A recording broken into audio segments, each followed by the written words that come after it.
Maayong adlaw kanatong tanan.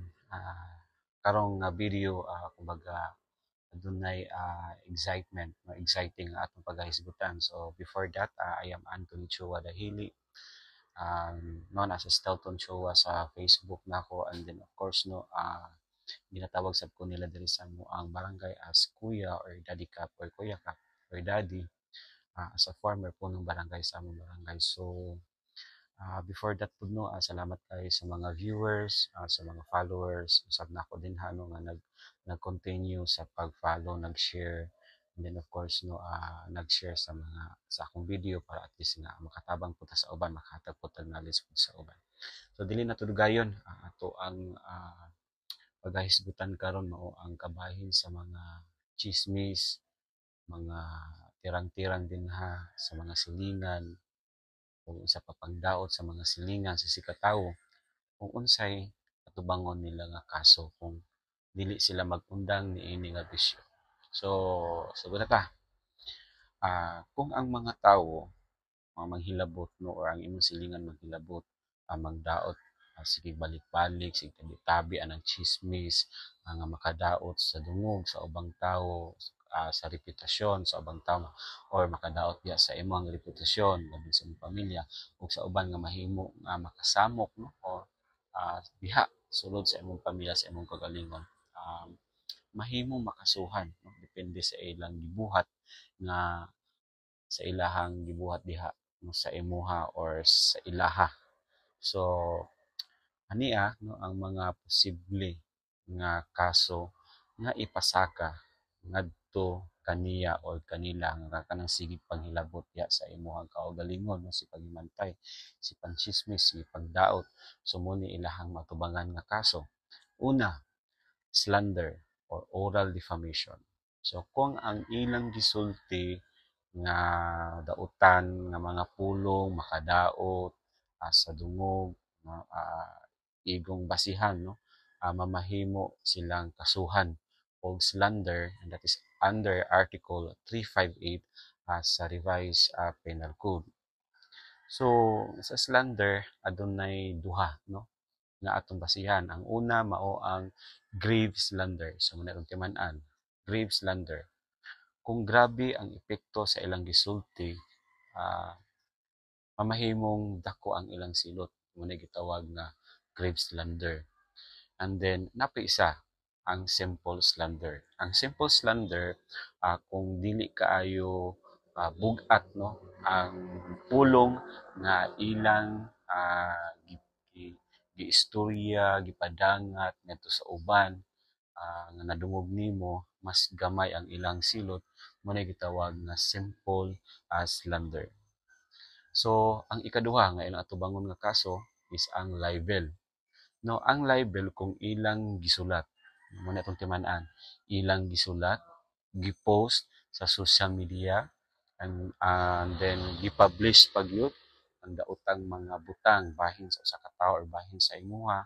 So mamahimo silang kasuhan og libel, and that is under Article 355 sa revised penal code.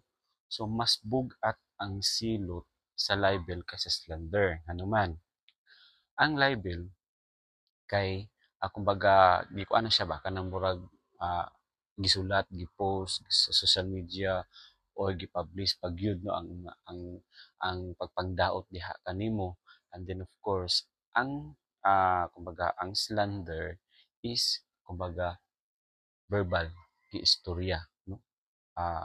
Mao na siya nga ang kumbaga ang diferensya sa libel and slander tungod kay nakasulat na kini ug mamahimo ng permanente nga ebidensya. So mao na nga mas bugat gayud og silot ang libel kaysa slander. So ang ikatulo mao ang intriguing against honor. Sa timan-an, intriguing against honor. Kung ilang tuyo mao lang ang paggarbo, magkita mga silingan nga magarbusot ayo, di ba? Paggarbo, pagsamok-samok, paghimantay no, paghimantay aron madaot ang pangalan sa uban bisan walay lig-on nga basihan, mahimo lang kasuhan ni ini under Article 364 sa Revised Penal Code. So ang intriguing against owner, kung ang ilang tuyo lang diha sa imuha is ang pagpagarbo lang, pagsamok-samok lang, kumbaga pagpahimantay lang diha kanimo, no? So ang ilahang atubangon ni ana is ang pwede sila itong makasuhan, no? And that is the Article 364 sa Revised Penal Code na gitawag na intriguing against honor. Ang ikaupat mao ang grave oral defamation. So kanang gitawag nato nga grave oral defamation, kung ilang pagpangdaot diha sa imuha is nakaapekto pag-ayo, kumbaga bugat kay ba nakaapekto sa kinabuhi sa ilang biktima nga ilang gibiktima sama sa pagkawala sa trabaho, nawad-an nagtrabaho, gumikan kay giayo jud kaayo pagdaot, pagka-problema sa pamilya, kumbaga naapil na no ang pamilya. Kung di ka sa pagpangdaot diha kanimo kaniya, hangtod na lang ang pamilya is naapil. Uuban pagpangdaot no, mas grabe nga kaso ang mahimong atubangon ana nila or niya, and mao kana ang grave oral defamation. Ang ikalima mao ang unjust vexation. Ang unjust vexation kung ang ilang to ha, kung ang ilang gibuhat sige balik-balik no, sige balik-balik ug nagdala nagkasamok no, samok ba ng sige balik-balik nga walay hinungdan, tapos nahasol na ka kahasol o kakulba sa ilang biktima nga mahimo silang kasuhan no. So pwede gid ginato gid sila kasuhan og unjust vexation. That is Article 287 sa Revised Penal Code. And then, sa ilang mga silot, no?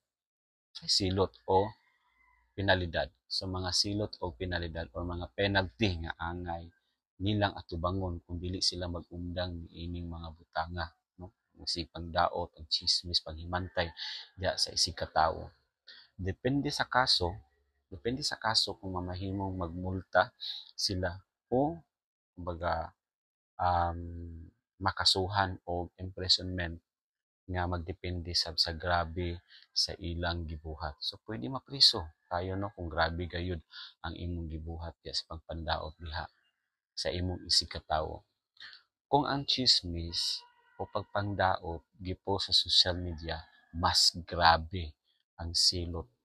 Paminaw na to niya, ayaw ninyo kalimti kung ang chismis o sa social media, kung ang chismis gipo sa social media, mas grabe ang silot tungod kay mas daghang tawo ang maka-access sa ilang gibuhat. No? Daghang tawo ang maka-access sa ilang gibuhat. Siyempre, grabe na biya karon ang social media. So kung imo nang i-post sa social media, i-mention pa gyud nimo ang pangalan tanan-tanan, so, mas dako jud ka o kumbaga ah, atubangon na kaso or penalty no sa maong gibuhat kanimo. Tapos kung ah, nabiktima ka ani nga mga klase nga pagpanghilabot atong timan-an, mas maayo nga magpahibalo ta sa barangay aron masulbad kini sa pamaagi sa amicable settlement. Pero kung dili, pero kung dili, ah, pero kung kumbaga ah, dili no, kini matabang or pero kung dili kini matabang no, tawag ito dili na gid siya matabang ba. Kumbaga grabe na gid siya. Mamahimo matuta sa or magpahibalo ta sa pulisya or mag-file ta og kaso batok sa atong tawo nga nang daot pag-ayo gayud kanato. So ang pangutana, kini nga mga kaso nga atong nahisgutan no kaganina is kitirable ba sa lupong tagapamayapa? So kani ang pinaka-importante no, kung kitirable ba gid siya sa lupong tagapamayapa katong mga kaso nga atong nahisgutan kaganina lang. So ang tubag niya na no, as based of my experience, oo, ang lupong tagapamayapa mamahimong mudawat ug mutabang sa pag-ariglo no sa kaso kung kini civil o light criminal cases. Tumana na to ha, kung kini civil o light criminal cases nga mahulog sa katarungang pambarangay law. That is under the Presidential Decree number 1508. So, apan, ni ana no? Naay mga kaso nga dili nakitirabo sa lupong taga pamayapa. Nakikinahanglan ng ipaagi sa korte. So, naay mga kitirable cases, napoy dili pud kitirable cases nga dili na siya under sa lupong taga pamayapa. Kinahanglan ng ipaagi nato na sa korte. So, ang mga kaso nga maariglo sa lupong taga pamayapa o gitawag natog under loponable process. So mao kini ang katong giskutan to kaganina. Una, ang slander or oral defamation. Pwede kaya na siya makiter sa lupong taga pamayapa process. Kung ang pagpangdaot dili grabe o walay seryosong epekto sa biktima. So kanang gitawag natong slander or oral defamation, pwede kayo na sa lupong taga-pamayapa process. So, ang ikaduha, ang intriguing against honor. Kung ang ilag pagpanghilabot, walay grabe nga kadaot pero nagdala og kasamo. So, kanang intriguing against honor, pwede kayo na siya sa lupong taga-pamayapa process. Unjust vexation. Kani unjust vexation, pwede ba ni siya? Pwede kaayo kung ang biktima nasamukan, lagsigig, pagpanghilabot sa silingan. Pwede kayo na siya i-under nato sa lupong taga-pamayapa process katong mga kasuhang atong gihisgutan. Kini nga mga kaso kasagara maariglo sa barangay, no? Inaagi sa mediation o conciliation. So dili na ginato na siya malilong na agid ang mediation o conciliation diha sa atong barangay under sa lupong taga-pamayapa process. Kung ang duha ka partido timan-an makasabot, magkasinabot or magkasabot, mamahimo nga nang mahuman ang kaso sa barangay level pa lamang. So mahuman na din ha, dili na maadto sa taas. So ikaduha na po natong hisgutan karon mao ang mga kaso nga dili kitirable sa lupon diretso na sa korte. So ang una ni ana is ang grave slander. Sabot sa grave slander.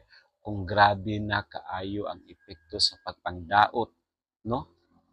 Nga makadaot na sa dungog sa biktima or makadaot na sa imong pamilya, makadaot na sa imong reputasyon, makadaot na sa imong personal image, kana siya gitawag o grave slander o dili kana siya pwede i-cater sa lupong taga-pamayapa process, pwede na nato na siya iditso sa korte. Ang number 2, libel. Kay kini ipadangat sa korte o dili na sakop sa barangay. Then tungod kay kinahanglan ipakita ang mga ebidensya sa written o published defamatory statement. So ingon ako ganina, so dili gid siya pwede na diretso na siya sa korte. Ang ikatulo mao kung adunay physical injury o grave threats, no? Like for example, kung ang pagpangdaot magresulta na sa panag-away, physical nga kasamo o hulga sa kinabuhi, nga gitawag nato og grave threats, dili na kini masulbad sa barangay ug diretso na sa kapulisan o sa korte. So, unsay maayong buhaton? Unsay maayong buhaton nato ni ana, no? Atong timan-an at ito sa barangay hall ug ipaabot nato sa lupon kung ang kaso madala pa sa pambarangay nga settlement. Ato nang kalimtan, maadto ta sa barangay hall ug ipaabot sa lupon kung ang kaso madala pa sa pambarangay nga settlement. Kaduha, kung wala nagkasabot ang duha ka partido, isyuhan sa barangay og certificate to file action, no? And then aron nga mao ang basihan sa pagpadayon no, sa kumbaga pagpadayon sa kaso ngadto sa korte. Kung gusto lang ka nga ma-record no, ang panghitabo, so mas maayo nga mag-file og blatter report sa barangay o sa kapulisan. So ang lupong taga-pamayapa sa barangay makasulbad sa kaso kung light offenses lang. Mga light offenses lang. Pero kung grabe na ang epekto sa papandaot, mas maayong ipaagi na sa korte. So mao kadto no ang ato ang gihisgutan kabahin sa mga tsismis, sa mga pangdaot, sa mga silingan, sa pagpanghimantay dinha no. So mo kadto ang atong kumbaga atubangon kung dili kita mag-undang sa ato ang mga bisyo dinha. So mas maayo nga mag-undang kita niana, mas maayo nga atong atubangon ang atong kaugalingon, then kay wa ta kabalo kung ang atong mga kanang atong gidaot nato is sa panahon mo po ni makatabang pud nato puhon. And then wala pud ta kabalo kung unsay puy lakaw sa ilang kinabuhi nganong naingon ana siya, nganong naingon ana ilang sitwasyon. So dapat aduna tay panagrespeto sa atong matag usa, atong i-focus atong kaugalingon, dili ta mo focus nga mura tag CCTV sa atong silingan o sa uban nga wala pud ta kabalo nga kita daay pud otro pud ta nga kumbaga aduna poy kumbaga kumbaga kanang dili perpekto kay dili man ta perpekto tanan. So kining atong gipahisgutan karon is basihan lang kini no kung unsay mga kumbaga maatubang nga mga kaso aning mga tawhana kung dili sila mag-undang kung nakasakit na gayud sila sa ilahang isig katawo. Kung magmahimo para at least dili ta mabot sa ingon ani nga punto, magmalinawon kita nga magpuyo sa ato ang panimalay ug mag-focus kita sa atong matag sa kagalingon para wala na samok na mahitabo dinha sa komunidad sa atong barangay o di na pa problema ang atong barangay. So once again, I am Anthony Chua Dahili, ano na si Telton Chua, and then natawag sa poder nila o dali ka kuya ka or kuya or daddy din sa barangay. So kumikan I am a former punong barangay sa akong barangay. And based of my experience, and of course kung gusto pag mo mga mapalap nagpagayod, no, nang lang pag mong lain pang opinion, pwede kayo mumuduo sa inyong attorney, sa PAO, pwede kayo mumuduo sa DILG, pwede kayo mumuduo sa police, pwede kayo mumuduo sa mga other like agencies, no? Government agencies nga atong pangutanan kabahin sa mga legal awareness process, pwede sa pumumuduol po sa inyo hang matag office sa barangay, mangutana mo ni kapitan or ni kagawad, no? Or sa mga lupon members kung sa inyong angay buhaton sa ubang nga aduna may mga problema nga angay niyo ipadangat dinha sa sulod sa opisina sa barangay labi na gayud sa mga kaso nga under luponable cases sa lupon taga pamayapa process. So mao ra kadto do, and then sa sunod na po natong video lahi na po natong paghisgutan kabahin lang gyapon sa paghatag og mga legal awareness dinha kaninyong tanan.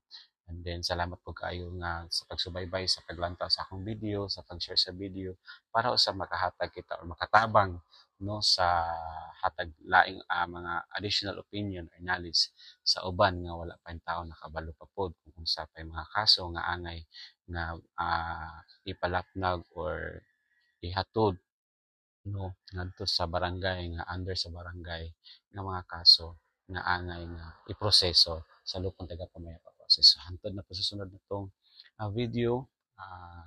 Hinaot ko nga kanunay kamong magsuporta sa maong video nga akong gina-upload sa akong Facebook account kay gunikan kay para ra sa kayuhan kanatong tanan. Maayong adlaw kanatong tanan.